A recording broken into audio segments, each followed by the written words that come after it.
이어서 담임 목사님 말씀 선포하실 때 귀한 은혜 받으시기를 소망합니다. 할렐루야. 귀한 찬양을 해주신 할렐루야 찬양대 엘림 실레야 감사합니다. 우리 박수하겠습니다. 옆 사람하고 인사합시다. 하나님은 당신을 사랑하십니다. 사랑하고 축복합니다. 우리가 오늘부터 대림절을 맞이하게 됩니다. 이 대림절은 강림절이라고도 부르고요, 주님 오심을 기다리고 준비하는 절기입니다. 오늘 이 시간에 우리는 주님을 어떻게 준비해야 될까, 어떻게 기다려야 될까로 말씀으로 은혜를 받고자 합니다. 오늘 봉독한 본문은 이스라엘이 엘리 제사장 때 블레셋과의 전투에서 패배하는 그런 내용입니다. 사사시대의 끝자락에 지금 놓여 있고 이스라엘에게는 가장 어두운 때예요. 가장 어둡고 가장 타락한 때, 엘리 제사장 때 블레셋과의 전투에서 패하게 되었다라는 1절에 보면 이렇게 말합니다. 사무엘의 말이 온 이스라엘에 전파되니라. 이스라엘은 나가서 블레셋 사람들과 싸우려고 에베네셀 곁에 진치고 블레셋 사람들은 아벡에 진쳤더니. 다른 때 같으면 이렇게 블레셋과 전쟁한다 하면은 이스라엘이 이긴 얘기가 나와요. 이스라엘이 이기더니. 근데 이때는 패하고 마는 거예요. 2절 보면 이렇게 말합니다. 블레셋 사람들이 이스라엘에 대하여 전열을 벌이니라. 그들이 싸우다가 이스라엘이 블레셋 사람들 앞에서 패하여 그들에게 전쟁에서 죽임을 당한 군사가 4,000명 가량이라. 패했다라는 거예요. 패했다. 그럼 이스라엘 백성들은 왜 패했는가를 빨리 알아야 돼요. 왜 패했을까? 하나님이 왜 패하게 했을까? 그러면서 자신들을 돌아봐야 돼요. 자신들이 지금 영적으로 어둡지 않은지, 타락해 있지 않은지. 그러나 그들은 그렇게 자신들을 돌아보지 않고 먼저는 하나님 탓해요. 그리고 하는 말이 하나님의 언약궤를 가져오자. 언약궤를 가져오면 우리가 이길 거다. 이렇게 얘기합니다. 3절 보면 이렇게 말해요. 우리 3절 다 같이 읽어봅니다. 백성이 진영으로 돌아오매 이스라엘 장로들이 이르되 여호와께서 어찌하여 우리에게 오늘 블레셋 사람들 앞에 패하게 하셨는고 여호와의 언약궤를 실로에서 우리에게로 가져다가 우리 중에 있게 하여 그것으로 우리를 우리 원수들의 손에서 구원하게 하자 하니. 언약궤를 가져오자. 그래서 우리가 전쟁에서 이기자. 이거는 어떤 믿음으로 한다기보다는 주술적인 방법을 쓰고 있는 거예요. 언약궤가 우리를 지켜줄 거다. 오늘날 사람들이 차에다가 또 목에다가 십자가를 걸어요. 십자가를 걸고 다니는데, 예를 들어 차 운전하는데 십자가를 걸고 음주운전을 해. 아니면 과속을 해. 그래고도 십자가가 지켜주겠지. 이러면은 이건 주술적인 거예요. 전쟁에 오늘날 나갔어. 큰 십자가를, 옛날에는 진짜 그랬잖아요. 큰 십자가를 딱 가지고 나가가지고 이 십자가가 우리를 이기게 할 거야. 그러면 그 십자가가 이기게 할 수가 없는 거예요. 지금 그런 식으로 지금 이들은 하나님의 언약궤를, 겁도 없이 하나님의 언약궤를 전쟁에 가지고 왔어요. 그런데 이들에게 어떤 결과가 펼쳐지느냐, 이게 문제지요. 백성들은 언약궤가 오니까 와 됐다, 이제 우리가 이길 수 있다, 이렇게 막 생각했어요. 4절에 보면 이에 백성이 실로에 사람을 보내요 그룹 사이에 계신 만군의 여호와의 언약궤를 거기서 가져왔고 엘리의 두 아들 홈니와 비느하스는 하나님의 언약궤와 함께 거기에 있었더라. 제사장들이 그 언약궤랑 같이 왔다라는 거예요. 이스라엘 백성들은 막 환호를 질러요. 소리를 지릅니다. 야, 언약궤가 왔으니까 이길 거다. 사무엘상 4장 5절 여호와의 언약궤가 진영에 들어올 때 온 이스라엘이 큰 소리로 외치며 땅이 울린지라. 이 언약궤가 있으니까 이길 거야, 막 이러면서 지금 이들이 막 소리를 질렀어요. 그 소리를 듣고 적진인 블레셋에서 막 아우성이 났습니다. 저들이 왜 저렇게 소리 지르지? 저들이 왜 소리 지르지? 보니까 하나님의 언약궤가 들어오고 있는 거예요, 거기로. 그러니까 이 블레셋 사람들이 야, 이거 큰일 났다. 하나님이 저들과 함께하면 우리가 질 텐데. 그들이 막 당황해합니다. 사무엘상 4장 6절 블레셋 사람이 그 외치는 소리를 듣고 이르되 히브리 진영에서 큰 소리로 외치면 어찌 됨이냐 하다가 여호와의 궤가 진영에 들어온 줄을 깨달은지라. 그러니까 블레셋 사람도 익히 하나님을 알고 있어요. 저것이 들어오기 때문에 우리는 지는 거 아닌가? 블레셋 사람들도 막 두려워합니다. 7절 보면 이렇게 말해요. 블레셋 사람이 두려워하여 이르되 신이 진영에 이르렀도다 하고 또 이르되 우리에게 화로다 전날에는 이런 일이 없었도다. 그러면서 블레셋 사람들은 지난날 애굽에서 있었던 일을 기억한 거예요.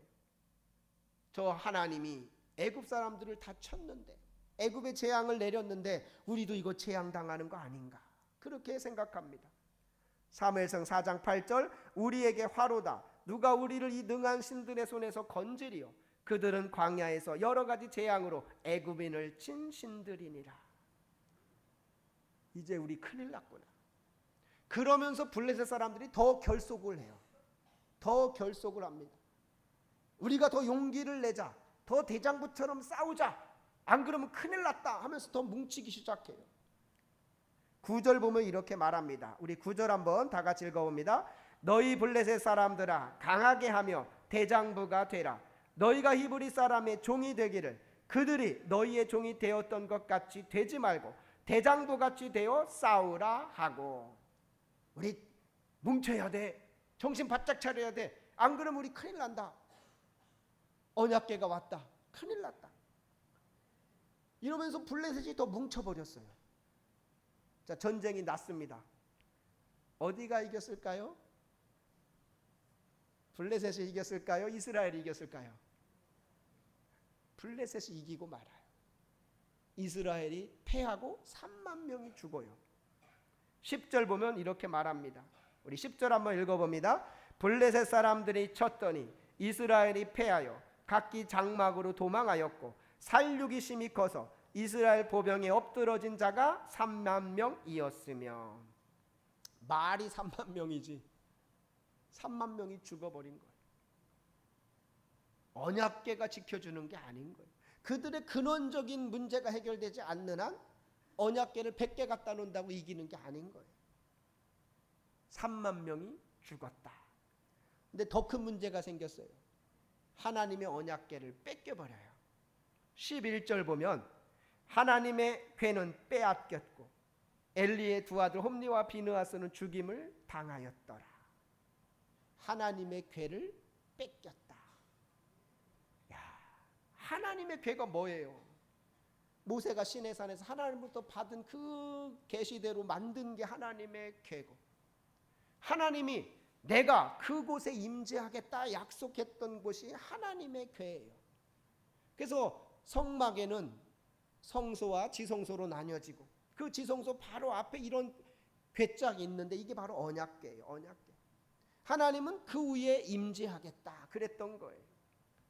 출애굽기 25장 21, 22절 보면 속죄소를 궤 위에 얹고 내가 내게 줄 증거판을 궤 속에 넣으라. 거기서 내가 너와 만나고 속죄소 위 곧 증거궤 위에 있는 두 그룹 사이에서 내가 이스라엘 자손을 위하여 내게 명령할 모든 일을 내게 이르리라. 하나님이 임재하겠다는 그 언약궤를 지금 뺏겨버린 거예요. 그 말은 지금 이스라엘은 하나님을 뺏긴 거나 마찬가지고, 하나님을, 블레셋이 하나님을 뺏어간 거나 마찬가지. 그러니까 이들의 잘못된 판단이 어마어마한 죄를 범하게 된 거죠. 하나님의 궤를 빼앗겼다. 근데 문제는 뭐냐? 이렇게 빼앗긴 이후에 100년 동안 하나님의 언약궤는 성막에 들어오지 못하고 있어요. 성막에 들어오지 못하고 100년 동안 언약궤는 밖에 있고 성막은 별도로 있어요. 그런데 이스라엘 백성들은 그 빈 성막을 가지고 막 다녀요. 갈 때마다 이제 빈 성막을 갖고 다닙니다. 한번 상상해 보세요. 얼마나 아이러니해요. 성막의 존재 목적은 성막 안에 하나님의 언약궤가 있기 때문에 성막이 존재한 거예요. 근데 언약궤를 잃어버리고 빈 성막이 막 다니고 있어요. 한번 상상해 보세요. 열심히 옮겨가 가지고 성막을 쳐요. 지성소를 만들고 물두멍도 해놓고 번제단도 해놓고 뭐 등대도 해놓고 떡상도 해놓고 분향단도 해놔요. 그런데 문제는 하나님의 언약궤는 그 안에 없어. 빈 껍데기만 다니고 있는 거예요. 빈 껍데기가. 자, 얼마나 아이러니해요. 그리고 100년을 가요. 사울은 왕이 돼가지고 40년 동안 다스렸는데도 이걸 가져오지 않았어요. 그냥 없는 대로 다녀요. 없는 대로. 그러다가 다윗이 왕이 되고 그가 제일 먼저 한 게 하나님의 언약궤를 옮겨오는 거였어요. 처음에는 실패했죠. 다시 옮겨와서 하나님의 언약궤를 성막으로 옮깁니다. 그때 그가 거기다 번제를 드리고 화목제를 드려요. 역대상 16장 1절 하나님의 궤를 메고 들어가서 다윗이 그것을 위하여 친 장막 가운데에서 두고 번제와 화목제를 하나님께 드리니라. 그러니까 다윗이 위대한 게 바로 이거예요. 잃어버린 언약궤, 잃어버린 법궤를 찾아왔다. 다윗은 그때 너무 막 기뻐 힘을 다하여 막 춤을 췄어요. 사무엘하 6장 14절 다윗이 여호와 앞에서 힘을 다하여 춤을 추는데 그때 다윗이 배 에봇을 입었더라. 자기 옷이 막 내려가는 것도 모르고 막 춤을 추고 기뻐하는 거예요. 그의 아내 미갈이 아우 망측스럽다고 왕이 지금 뭐하고 있느냐고 채통을 지키라고 할 때 그가 뭐라고 말했어요. 사무엘하 6장 21절 우리 한번 다 같이 읽어봅니다. 시작. 다윗이 미갈에게 이르되 이는 여호와 앞에서 한 것이니라. 그가 내 아버지와 그의 온 집을 버리시고 나를 택하사 나를 여호와의 백성 이스라엘의 주권자로 삼으셨으니 내가 여호와 앞에서 뛰놀리라. 나는 지금 하나님 앞에 하고 있는 거다. 하나님이 나에게 왕의 그 주권자를 세우셨는데 내가 지금 하나님 앞에 뛰어노는 거다. 너무 기뻐한 거예요. 왜? 잃어버린 언약궤를 찾아오고 있기 때문에. 그게 제 집에 들어오기 때문에 막 기뻐하는 다윗을 보게 되는 겁니다. 자, 오늘 이 말씀을 우리가 이렇게 돌아볼 때 우리들의 모습이 바로 이런 게 아닌가. 어느 순간에 우리 안에 하나님의 언약궤가 잃어버려지고 하나님의 언약궤를 빼앗겨 버리고 빈 성막만 다니고 있는 거예요. 빈 성막만. 이게 우리들의 모습이 아니냐라는 거예요. 하나님의 임재가 없이 빈 성막만 지금 왔다 갔다 하고 있는 거예요. 오늘 교회도 왔지만 빈 몸으로 왔다 갔다 하는 거예요. 빈 몸으로. 열심히 왔다 갔다 해. 근데 내 안에는 하나님의 언약궤가 없어. 하나님의 임재가 없어. 이러면은 참 우스꽝스러운 거예요. 한번 상상해 보세요. 저는 이걸 상상하면서 와, 이건 웃어야 될지 울어야 될지. 성막에 하나님의 언약궤는 뺏겨버려서 없어. 그런데 열심히 성막은 지키고 관리하고 옮겨 다닐 때마다 성막은 치고 있어요. 제사장이란 사람들은 여전히 시킨 대로 향도 사르고 등도 키고 떡상에 올려두나. 그런데 하나님의 언약궤는 없어. 이거 웃어야 돼요? 울어야 돼요? 우리들이 그렇지 않은가 돌아봐야 돼요. 열심히 교회 나와가지고 우리 열심히 일을 해. 뭐 여선교회도 일하고 남선교회도 일하고 막 열심히 하는데 내 안에 하나님의 언약궤는 없어. 하나님의 임재가 없어. 이건 울어야 돼요? 웃어야 돼요? 심각한 거예요. 내 안에 하나님의 언약궤가 없다. 하나님의 임재가 없다. 이거는 내가 더 잘 알아요. 내 안에 하나님의 언약궤가 있는지 없는지, 내 안에 하나님의 말씀이 있는지 없는지, 하나님의 임재가 있는지 없는지는 내가 더 잘 알아요. 그런데 만약에 내가 그것이 없다. 아무리 교회 와가지고 열심히 낸들 하나님이 그걸 받으시겠냐라는, 기뻐하시겠느냐. 교회도 마찬가지라고 봐요. 교회가 아무리 화려하게 잘 짓고 뭐 크리스탈로 짓고 뭐 했어도 그 안에 하나님의 언약궤가 없다면, 하나님의 임재가 없다면 그 교회는 빈 성막이 다니고 있는 거예요. 빈 성막으로 있는 거예요. 그런데 지난주 우리가 말씀 들은 것처럼 비닐하우스에 그 안에서 예배를 드리더라도 그곳에 하나님의 언약궤가 있다면, 하나님의 임재가 있다면 그가 진짜 성막인 것입니다. 정선의 세일교회 그 목사님이 그 비닐하우스에서 예배드리고 기도했다. 그곳이 진짜 성전인 거예요. 그게. 그리고 하나님은 이제 지금은 사찰을 사게 했지요. 그 사찰이지만 거기에 하나님의 임재가 임하면 그게 진짜 성전인 거예요. 진짜 성전인 거예요. 우리 성도들이 내년 초쯤 한번 거기 방문해 봤으면 좋겠어요. 역사 현장에 같이 기도해보고, 야, 이런 곳이 있구나. 내가 주변에 목사님들 만날 때마다 지난주도 그랬어요. 이런 데 있다. 목사님들이 잘 모르더라고. 그 롬파리파리한 유튜브 같은 거 잘 안 보시더라고. 내가 여러 명한테 이런 데가 있다. 이런 데가 있다. 하나님의 임재가 있는 그곳이 진짜 교회다라는 거. 그곳이 진짜 하나님의 성막인 겁니다. 저는 바라기는 우리 교회가 진짜 교회가 되기를 원합니다. 역사가 오래됐다.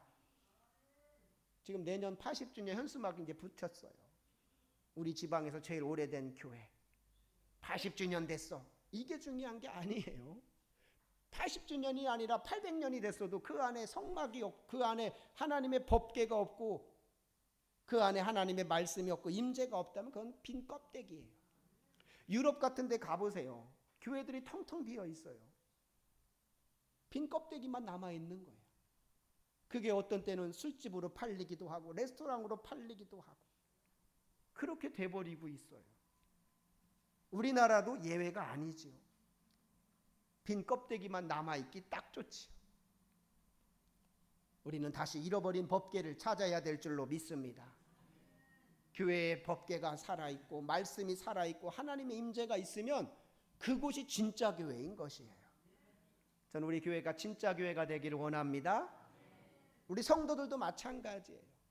성도들도 내 안에 하나님의 언약궤가 있고 말씀이 있고 임재가 있고 막 그럴 때 그가 진짜 성막인 것이에요. 말씀 암송 잘 하고 계세요? 한 분만 아멘 하시네. 한번 해보세요. 내가 말씀 암송하면서 와, 이게 이런 말이구나. 특히 고린도전서 13장이 야, 이런 거구나. 계속 암송하는 거예요. 계속. 그렇게 내 안에 말씀이 막 암송되면서 내 안에 말씀이 막 살아 역사한다 해보세요. 그게 이제 하나님의 언약궤가 임하는 거예요. 우리가 신앙생활하면서 그렇게 말씀을 외운 적이 있더냐? 아이들이 그렇게 말씀을 외운 적이 있더냐? 여러분 안에 하나님의 언약궤가 회복되기를 축원합니다. 성령의 임재가 있어야 되고 말씀의 임재가 있어야 되고 그가 진짜 교회고 그것이 진짜 성전인 거예요. 우리가 대림절을 지금 보내고 있습니다. 첫 주예요. 대림절은 다른 거 없어요. 주님을 기다리는데 어떻게 기다릴까? 제가 한 주간 동안 어떤 말씀을 전할까? 기도하다가 이 말씀을 딱 떠오르게 됐어요. 다 같이 잃어버린 언약궤를 되찾자. 누가? 여러분이. 나도 마찬가지. 목회자도 마찬가지예요. 목회자도 아무리 유능하고 아무리 뭐 큰 교회 이게 중요한 게 아니에요. 내 안에 하나님의 언약궤가 있더냐. 나 지난번에 그 정선세일교회 목사님 내가 처음 봤어요. 아니, 처음 본 건 아니다. 만나서 얘기한 건 처음이에요. 얼굴은 좀 본 적이 있었어요. 같이 얘기하는데 야, 저 안에 하나님의 언약궤가 있네. 저 안에 하나님의 말씀이 있네. 임재가 있네. 후배지만 내가 막 존경스럽더라고요. 말 한마디 한마디 하는데 내가 막 존경스러워. 막 도전이 되더라고요. 야, 나 이렇게 그냥 나이 먹으면 안 되겠다. 교회는 뭐 우리가 더 클지 몰라도 지역은 우리가 뭐 서울일지 몰라도 그게 중요한 게 아니다. 내 안에도 저렇게 하나님의 임재가 있어야 돼. 언약궤가 있어야 되겠다. 그런 도전을 많이 받게 됐어요. 저는 우리 성도들에게도 그러한 도전이 있기를 축원합니다. 내 안에 하나님의 언약궤가 있느냐? 혹시 언약궤를 잃어버린 상황에서 빈 껍데기만 지금 돌아다니고 있지 않은가? 겉에는 그럴싸하지만 열심히 막 뭔가는 하지만 내 안에 하나님의 언약궤가 없어. 내 안에 하나님의 말씀이 없고 임재가 없다면 그건 아무 소용이 없는 거예요. 하나님 보시기엔 이건 웃어야 될지 울어야 될지. 이 대림절에 하나님의 언약궤를 되찾는 우리 성도들 되시기를 축원합니다. 만약에 언약궤를 내가 잃어버린 것 같아. 그럼 어디서 잃어버렸는지를 빨리 찾아야 돼요. 그리고 거기서 돌이켜야 돼요. 회개죠. 그리고 구해야 돼요. 다 같이 하나님, 나에게 하나님의 언약궤가 다시 회복되게 하옵소서. 하나님의 언약궤가 내 안에 다시 회복되게 하옵소서. 하나님의 언약궤가 다시 내 안에 오시게 하여 주옵소서. 그러면 다윗처럼 기뻐하게 될 줄로 믿습니다. 막 춤을 추는 거예요. 막 춤을. 여러분 신앙생활하면서 막 춤추고 있나요? 어느 순간에 춤을 잃어버리고 기쁨을 잃어버리고 감사를 잃어버리지 않았나요? 다시 그걸 회복해야죠. 다시 내 안에 기쁨을 회복하고 은혜를 회복하고.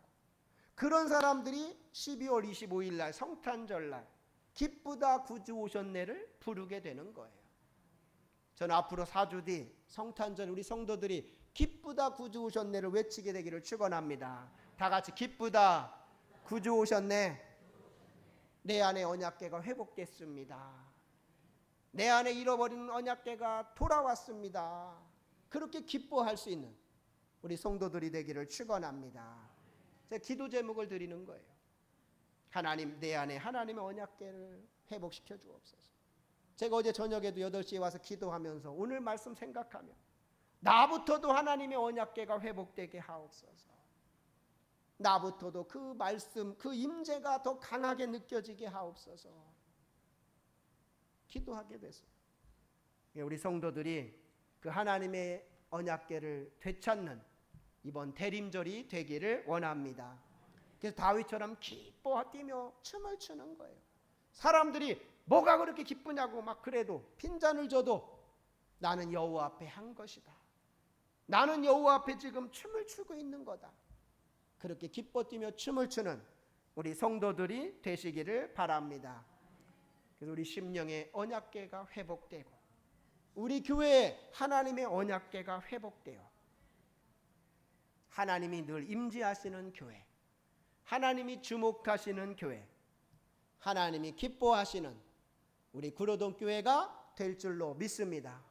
여러분 한 사람 한 사람의 언약궤가 회복되고 여러분의 가정의 언약궤가 회복되고 빈 껍데기만 있는 가정이 아니라 하나님의 말씀이 있고 찬양이 있고. 그래서 아이들이 있는 집은 특히 가정 예배를 어떻게 드릴지를 모르잖아요. 말씀 암송하는 거예요. 야, 고린도전서 13장 해보자 쭉 하는 거예요. 그러면서 가정에서 이게 말씀이 막 살아 역사하면은 언약궤가 회복되는 거예요. 속회에서도 마찬가지예요. 속회 공과 막 빨리 하려는 게 중요한 게 아니라 간단하게 한다면 우리가 말씀 암송합시다. 그러면서 같이 말씀을 막 암송하는 거예요. 뭐 외워지고 안 외워지고는 둘째야. 근데 암송하니까 외워는 지더라고요. 그러면서 속회가 막 말씀이 살아나면 언약궤가 회복되는 거예요. 언약궤가 회복되는 건 다른 거 아닙니다. 하나님의 말씀이 회복될 때 언약궤가 회복될 줄로 믿습니다. 그곳에 하나님의 임재가 임하는 거예요. 저는 12월 교회적으로 여러 가지 바빠요. 뭐 당회도 있고 뭐 연말 목회자들도 이런저런 아주 스트레스를 많이 받아요. 그러나 그 어떤 것보다도 우리 안에 하나님의 언약궤가 있으면 충분한 거예요. 하나님의 언약궤가 있으면 모든 것이 감사한 것이고 모든 것이 기쁜 것이에요. 그래서 저는 당회는 박수치는 게 당회라고 봐요. 뭘 잘못했다 뭘 했다 막 따지는 건 당회가 아니에요. 1년 동안 우리가 수고했습니다. 박수치는 거예요. 내 안에 언약궤가 있으면 그렇게 되는 거예요. 그래서 우리 교회가 12월 한 달 대림절에 더 하나님의 언약궤를 회복하고 기뻐하고 춤을 추는 다윗과 같이 신앙생활하는 우리 성도들이 되기를 원합니다. 다 같이 잃어버린 언약궤를 되찾자. 잃어버린 언약궤를 되찾자. 저와 여러분이 그렇게 되기를 축원합니다. 기도하겠습니다. 이스라엘 백성들은 블레셋과의 전투에서 하나님의 언약궤를 빼앗겼습니다. 그리고 그들은 100년 동안 하나님의 언약궤를 모시지 못하고 빈 성막만, 빈 장막만 가지고 다녔습니다. 하나님의 임재가 없는 빈 성막만 돌아다녔습니다. 그 모습이 우리들의 모습이 아닌가 돌아보게 하시고 우리 교회의 모습이 아닌가 돌아보게 하여 주옵소서. 바라기 대림절에 잃어버린 언약궤를 회복하게 하여 주옵소서.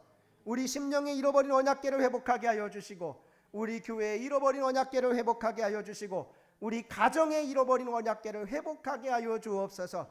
우리 안에 말씀이 있게 하여 주시고 말씀이 싹트게 하여 주시고 생명이 있게 하여 주시고 하나님의 임재가 있게 하여 주옵소서. 그러한 대림절이 될 줄로 믿고 감사를 드리며 우리 주 예수 그리스도의 이름으로 기도하옵나이다. 아멘.